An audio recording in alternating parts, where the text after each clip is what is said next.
Israel es un país bastante conflictivo, Guatemala también, pues en otros términos es bastante conflictivo también. ¿Cuáles considera usted que son los mejores mecanismos para resolver los conflictos?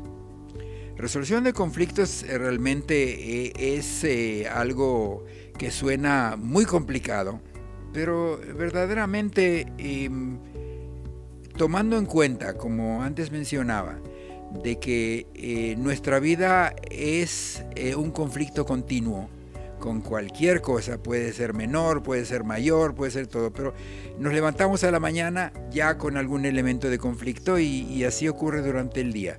Y eso es lo que le damos de entender a los jóvenes con quienes trabajamos, que no tienen por qué frustrarse en el asunto conflictivo, porque así es la vida, y lo único que hay que saber es cómo manejarse en un conflicto. O sea, el tratar de llegarles y trabajar con ellos hacia las actitudes que tienen que tener contra o frente a cualquier tipo conflictivo es la clave. Y una de las leyes que usamos mucho un psicólogo, Stephen Covey, que tiene la famosa ley del 10-90. O sea, le damos a entender a los jóvenes que el 10% de las cosas te ocurren sin que quieras, que no tienes control sobre ello. En cambio, el 90% sí podrías tener control en ello, porque son cosas diarias de cada día. Entonces, vale la pena tomar eso en cuenta.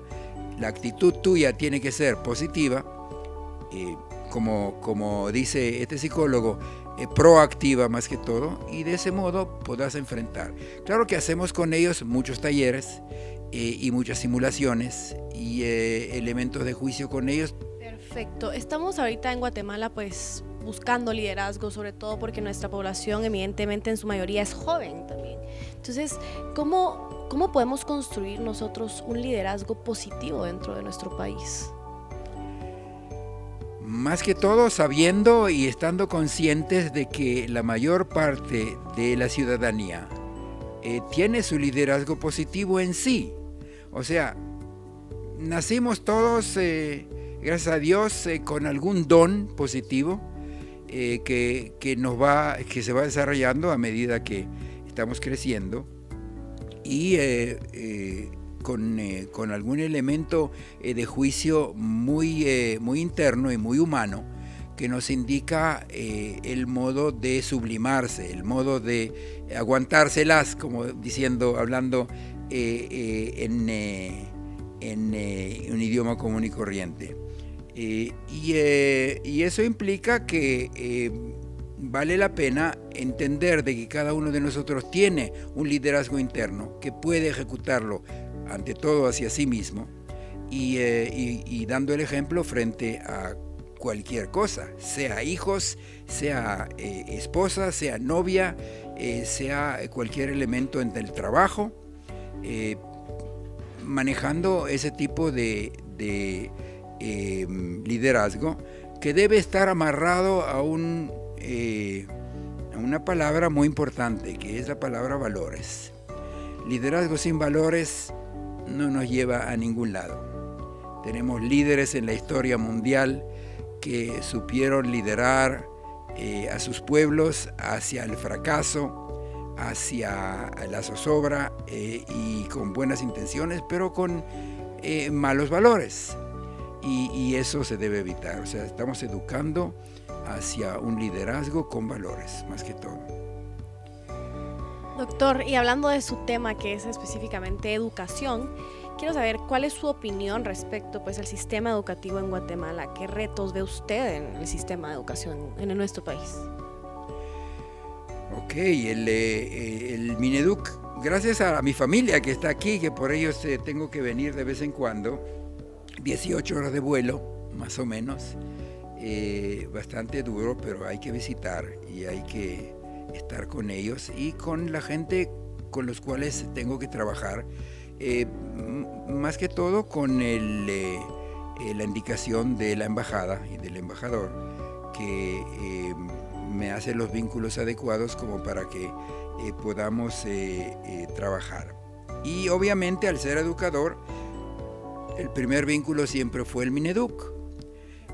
Con sus diferentes departamentos trabajé mucho con el DIGEF, que es Educación Física, la dirección, ¿Por qué? Porque ellos trabajan mucho con jóvenes en riesgo. Se dedican muchísimo en el aspecto rural, en trabajar con jóvenes en riesgo, en deportes, en juegos, en todo lo que tiene que ver con ese elemento de juicio que les da de entender el cómo se deben manejar frente al prójimo. Y trabajando con ellos llegué por todos los lugares, muchos lugares, viajamos hasta San Marcos una buena vez, últimamente estuve en Huehue también, pero no con ellos, sino que con la Mariano Galvez. Y todo con educadores, trabajando, tratando de demostrar. Lo que más me piden es qué es lo que hacemos en Israel con jóvenes en riesgo. Y yo simplemente les demuestro las tácticas nuestras, las estrategias. Claro que hay que adaptarlo al joven local. El joven israelí, obviamente, a pesar de que ser de la misma edad, tiene su característica bastante especial, al igual que el joven guatemalteco. Entonces estamos trabajando mucho. Trabajé también con la policía, estuve visitando cárceles. Todos los elementos que tengo en Israel por el trabajo con jóvenes en riesgo, trato de acercarme aquí porque uno siempre aprende. Por más que me dicen queremos aprender lo que hacen en Israel, yo salgo aprendiendo no menos de gente que trabajan bien, bastante bien. Claro que el elemento rural en Guatemala, a comparación del elemento rural en Israel, tiene mucho que hacer en el aspecto de la pobreza, en el aspecto de las culturas, que muchas veces no se llega a ellos adecuadamente. Y en eso estamos trabajando justamente con la Mariano Galvez, tratando de llegar a partir de la Facultad de Humanidades, con la ingeniera Nidia, que está de decana allá, a diferentes lugares. Estuvimos ahora este fin de semana en Huehue, trabajando con educadores que son multiplicadores de lo que estamos haciendo, y así estamos llegando a diferentes lugares para realmente tratar de levantar un poco más el elemento ese rural, que necesita mucho apoyo.